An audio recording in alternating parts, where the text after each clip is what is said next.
ఈ రెండింటికి బాగా కర్మ అంటుతుంది కాబట్టి మనం ఈ చేతులతోనే వాటిని చంపి తింటున్నాం కాబట్టి మహాపాపంగా మారింది. జీవహింస ఏంటిది? మహాపాపం. అందుకని జీవహింసని మానుకోవాలి, శాకాహారిగా మారాలి. ఏ జీవికైతే మనం హింస చేస్తున్నామో అవి బ్లాక్ అయ్యి ఇక్కడే ఆగిపోతుంది. వాటి ప్రాణం లేదు, పోవడానికి దానికి అవకాశం లేదు, పైన పోవట్లేదు. మీకు దీని గురించి క్లాస్ కావాలంటే మస్తు సబ్జెక్ట్ ఉంటుందండి. మనం చంపిన ఆత్మలన్నీ 25th రోజు ఇక్కడ పెట్టుకోండి. 25th రోజు పెట్టుకోవాలనుకుంటే పెట్టండి. చూడండి, మనం శాకాహారం గురించి ఫస్ట్ ఎక్కువ తెలుసుకోవాలి. ఎందుకంటే మనకి తెలని సబ్జెక్ట్ తెలుసుకోవాలి. ధ్యానం చేస్తే మనం బాగుపడతాం, కానీ శాకాహారిగా మారితే లోకం బాగుపడుతుంది.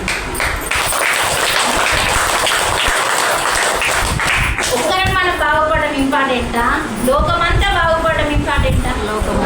అందుకని భూకంపాలు ఎందుకు వస్తున్నాయి, సునామీలు ఎందుకు వస్తున్నాయి, కరోనా ఎందుకు వస్తుందో 25th రోజు తెలుస్తుంది.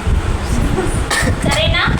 చాలా చాలా సబ్జెక్టు మీకు నేను అందించాలనుకుంటున్నా. మీరు మొన్న కూడా అట్లే చెప్పిండు, వస్తామని చెప్పి తెల్లారు ఎవరు రాదు.